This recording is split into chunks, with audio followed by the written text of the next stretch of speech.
نے دولت کی اتنی فراوانی کر دی کہ ریاست مدینہ قائم ہو گئی، اور اللہ کے پاک پیغمبر صلی اللہ علیہ وسلم کو اللہ نے ایک حکمرانی عطا فرما دی۔ غزوات میں ہر طرف سے فتوحات آ رہے ہیں، مال مل رہے ہیں، غنیمتوں کی فراوانی ہے، انصار و مہاجرین کی بیویوں پر مالوں کی فراوانی ہو گئی، لیکن میرے پاک پیغمبر صلی اللہ علیہ وسلم کے گھر کی حالت اسی طرح ہے، ہر طرف فراوانیاں، لیکن خود امام کائنات کی یہ حالت ہے، گھر کا وہی حال ہے۔ تو ازواج مطہرات نے مل کر میٹنگ کی، مشورہ کیا کہ اللہ کے حبیب سے مطالبہ کریں کہ ہمارے خرچے میں بھی کچھ اضافہ کر دیا جائے۔ اور آپ سے پوچھتا ہوں بگڈال والوں کہ بیویاں اگر خاوند سے مطالبہ کریں تو کر سکتی ہیں کہ نہیں؟ کر سکتی ہیں، جائز ہے۔ خاوند سے نہیں کریں گی مطالبہ خرچے کے اضافے کا تو کس سے کریں گے؟ لیکن چونکہ لستن کا احد من النساء، تم نے کائنات کے لیے آئیڈیل بننا ہے خواتین کے لیے، اس لیے نبی علیہ السلام کو یہ بات ناگوار گزری کہ ٹھیک ہے تم بیویاں ہو، میں شوہر بھی ہوں، خرچہ دینا بڑھانا میرا کام ہے، لیکن ان سے ہٹ کر میں ایک پیغمبر اور معلم و مربی بھی ہوں، میں نے تمہاری تربیت بھی کرنی ہے، اور معاشرے کو تم نے معاشرے کی اصلاح کرنی ہے، خواتین کے لیے تم نے آئیڈیل بننا ہے، تو ایسے نہیں ہوگا۔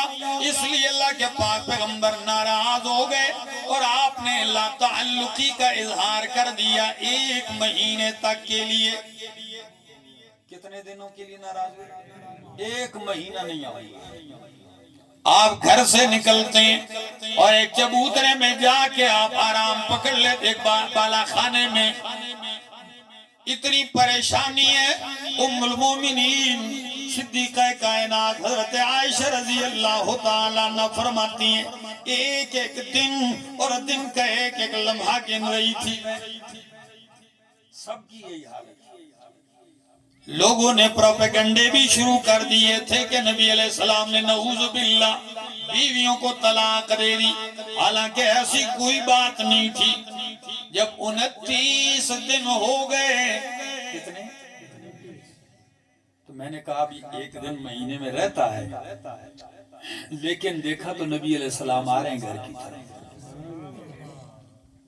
جب آ رہے ہیں تو آپ نے آتے ہی کیا فرمایا، ذرا دیکھیے بگڈال والو، اللہ نے یہ آیتیں نازل کی ہیں، میرے سامنے اللہ کا قرآن ہے، 21واں پارہ آخری صفحہ، اور سورت کا نام سورت الاحزاب ہے۔ فرمایا میرا پاک پیغمبر اعلان کر، یا ایوہ النبی، اے نبی صلی اللہ علیہ وسلم، قل لازواجکا، اپنی بیویوں سے کہہ دیجئے، ان کنتن تردن الحیات الدنیا وزینتہا، اگر تم دنیا کی زندگی اور دنیا کی زندگی کی زیب و زینت و آرائش چاہتی ہو تو فتعالین، آؤ تیار ہو جاؤ، امتعکن، میں تمہیں مال و متاع دے دیتا ہوں، وَأُسَرِّحْكُنَّ سَرَاحًا جَمِيلًا، مال تو میں دے دیتا ہوں، لیکن پھر میرا اور تمہارا ساتھ نبھا نہیں ہوگا، پھر میں تمہیں اچھے طریقے سے رخصت کر دیتا ہوں، طلاق دے دوں گا۔ کیا مرضی ہے تمہاری؟ بتاؤ، تمہیں اللہ دنیا کا مال و متاع چاہیے یا تمہیں آخرت چاہیے، اللہ اور اس کا رسول چاہیے؟ فرمایا وَإِن كُنتُنَّ تُرِدْنَ اللَّهَ وَرَسُولَهُ، اگر تمہیں اللہ پسند ہے، اللہ چاہتی ہو، اللہ کا رسول چاہتی ہو، وَالدَّارَ الْآخِرَةَ، اور آخرت کا گھر چاہتی ہو، تو پھر اعلان سن لیجئے، فَإِنَّ اللَّهَ أَعَدَّ لِلْمُحْسِنَاتِ مِنْكُنَّ أَجْرًا عَظِيمًا۔ اللہ نے تم میں سے ایسی نیکوکاروں کے لیے کیا تیار کر رکھا ہے؟ مال و متاع نہیں، اجر عظیم تیار کر رکھا ہے۔ آپ یہ آیت لے کے سب سے پہلے اماں جان صدیقہ کائنات فرماتی ہیں، میرے پاس آتے ہیں۔ جب نبی علیہ السلام آئے، صدیقہ کائنات فرماتی ہے میں پریشانی میں کھڑی ہوں کہ آپ کیا فرماتے ہیں؟ جیسے ہی آتے ہیں آپ کہتے ہیں عائشہ ایک سوال پیش کرنے لگا ہوں، جلدی نہ کرنا جواب میں، سوچ لینا، صرف سوچ نہیں، جا کے اپنے اماں ابا سے مشورہ بھی کر لینا، مت کہ کہیں جذبات میں جواب دے دیں، خود بھی سوچ لیں، امی ابو سے بھی پوچھ لیں۔ ام المومنین نے فرمایا، میں نے کہا یا رسول اللہ صلی اللہ علیہ وسلم بتلائیے، سوچنے کی بات بھی سوچوں گی، بتلائیے۔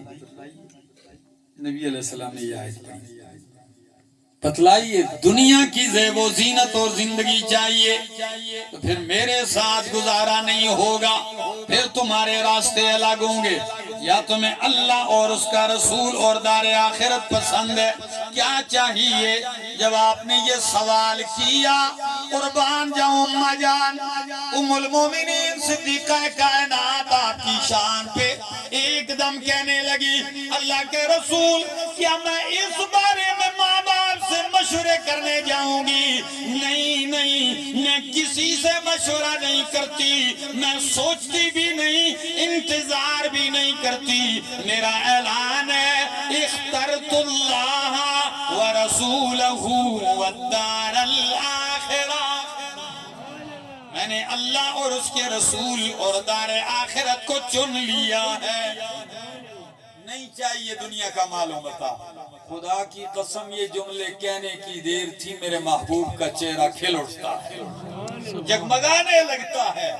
پتہ ہے آپ جب خوش ہوئے مسکرا دیے تو پھر اماں جان نے اگلا جو جملہ کہا ہے وہ بھی بڑا عجیب ہے، فرمایا ام المومنین کہنے لگی اللہ کے پیغمبر پھر آپ نے جو سوال مجھ پہ کیا اور میں نے جواب دیا، پھر باقی بیویوں کو میرا جواب نہیں بتانا، یہی سوال ان سے کرنا ہے، جواب نہیں بتانا۔ نبی علیہ السلام مسکرائے، فرمایا عائشہ اللہ نے مجھے معلم بنا کر بھیجا، اگر انہوں نے پوچھا تو میں آپ کا جواب بتلاؤں گا۔ جب نبی علیہ السلام وہاں سے نکلتے ہیں، باقی امہات المومنین ساری کٹھی کھڑی ہیں جب، تو نبی علیہ السلام نے جا کے سوال رکھا، قربان جاؤں اماں جان جیسے ان کا ذہن گمان تھا ویسے ہی ہوا، ان سب نے پوچھا کہ عائشہ نے کیا جواب دیا؟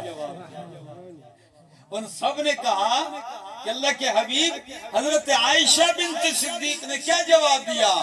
نبی علیہ السلام نے آپ کا جواب سنایا، ساری یک زبان ہو کے کہنے لگی اللہ کے حبیب ہمارا بھی وہی جواب ہے جو عائشہ صدیقہ کا جواب ہے۔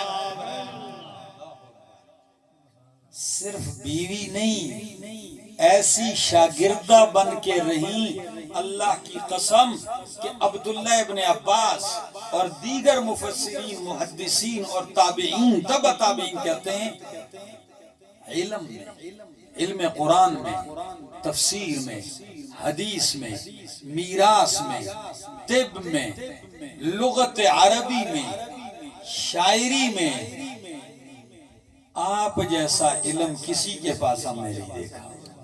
حضرت عائشہ صدیقہ رضی اللہ تعالی،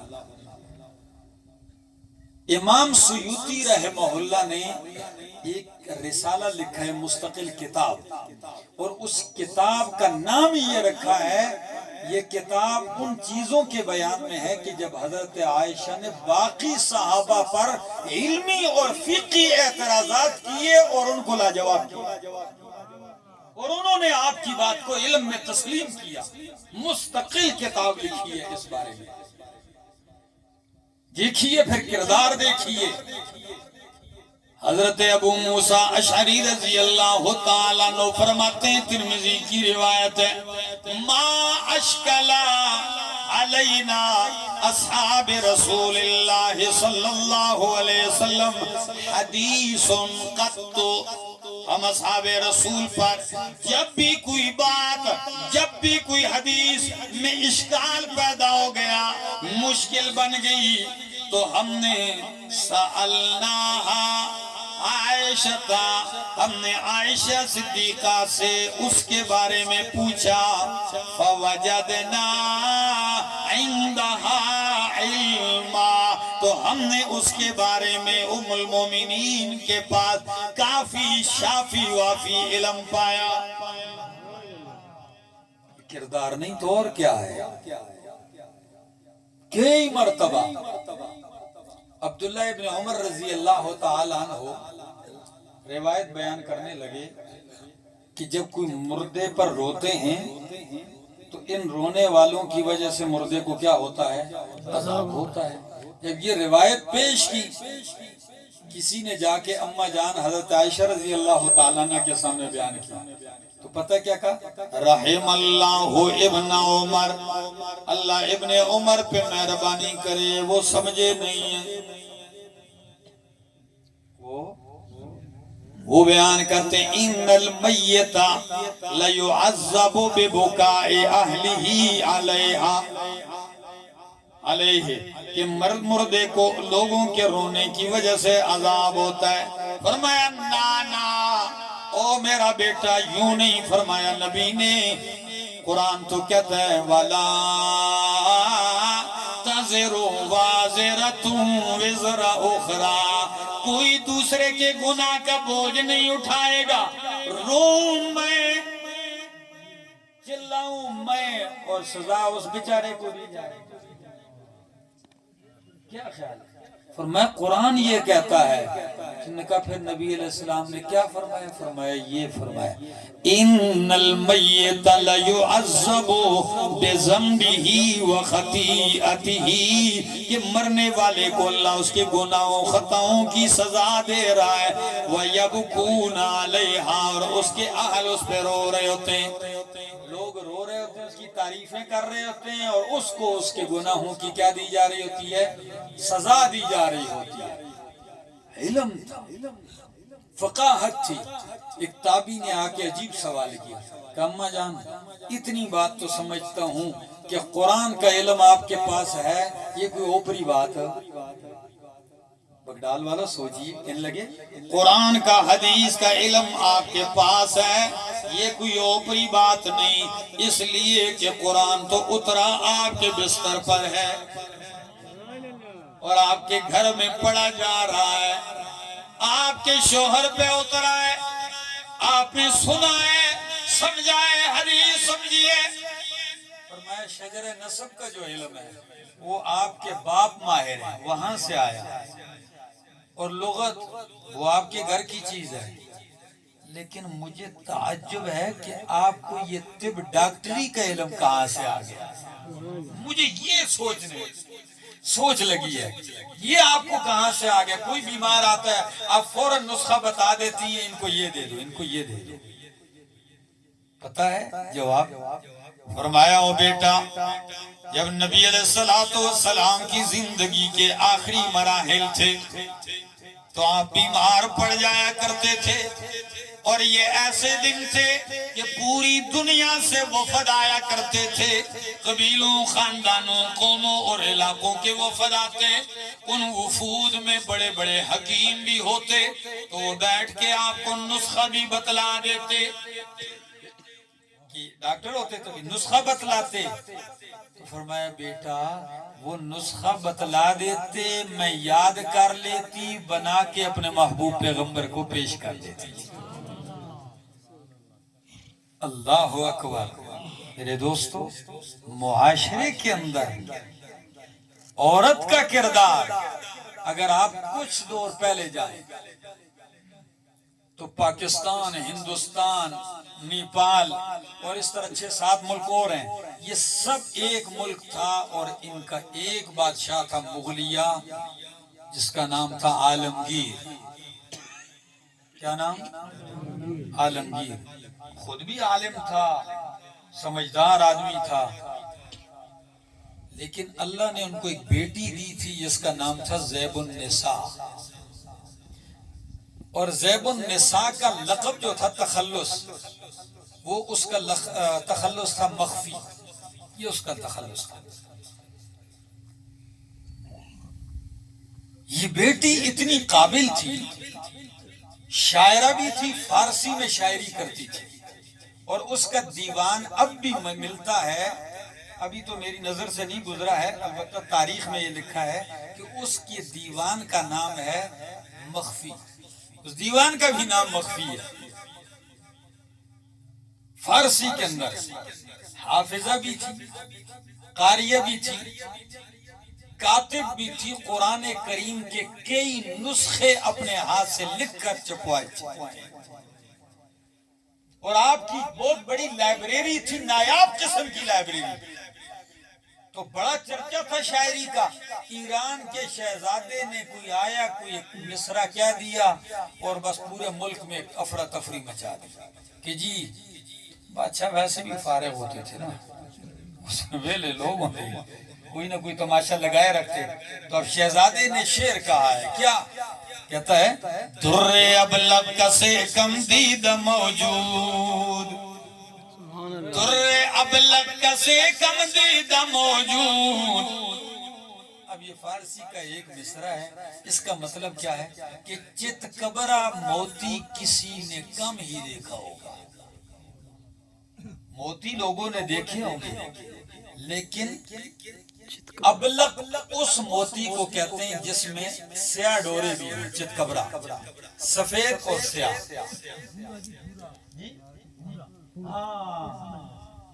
بورا اور سمجھ آئی نہیں، ہاں اردو میں اس کے لیے چت کبرا کہتے ہیں، ٹھیک ہے نا؟ ایسا موتی کسی نے کم ہی دیکھا ہوگا۔ اب یہ بات تو اس نے کہہ دی، اور شاعروں سے کہتا ہے کسی میں جرت تو اس کا مصرع پہلا یا دوسرا پورا کرے تاکہ شعر پورا ہو جائے۔ پورا ایران لگا ہوا ہے، فارسی شاعر لگے ہوئے، کوئی آگے جوڑ رہا ہے، پیچھے شہزادہ کہتا ہے نہیں۔ چلتے چلتے شعر آ گیا ہندوستان میں، زیب النساء تک پہنچا، تو زیب النساء نے جب دیکھا بڑا سوچا کوئی شعر اس کے ساتھ رلتا نہیں، تو اپنے گھر میں ایک دن بیٹھی ہے، شیشے کے سامنے آنسو، آنکھ میں سرما لگا، تو جیسے ہی سرما لگایا تو سرما لگانے سے آنکھ سے آنسو نکلا، اور جیسے ہی آنسو آ کے یہ پلکوں پہ ٹھہر گیا، اور اس آنسو کے قطرے کے اوپر چھوٹے چھوٹے سرمے کے ذرات پڑے ہوئے ہیں، تو اس نے دیکھا، نے کہا او ہو، یہ بھی تو چت کبرا موتی لگ رہا ہے، آنسو ہے، چمک رہا ہے، اور اوپر ذرات سرمے کے لگے ہوئے ہیں۔ تو اس نے کہا جواب تو اب میرا بن گیا، تو کیا کہا؟ کہتی ہے تو نے کہا در ابلغ کا سے کم دید موجود، لیکن وہ کہتی ہے مگر اشک بتانے سرمے آلود۔ او شہزادے، چت کبرا موتی تو کسی نے نہیں دیکھا، لیکن محبوب کی آنکھ سے سرما لگا ہوا آنسو میں نے دیکھا ہے کہ وہ بھی چت کبرے موتی سے کم نہیں ہے۔ لکھا اور بھیج دیا۔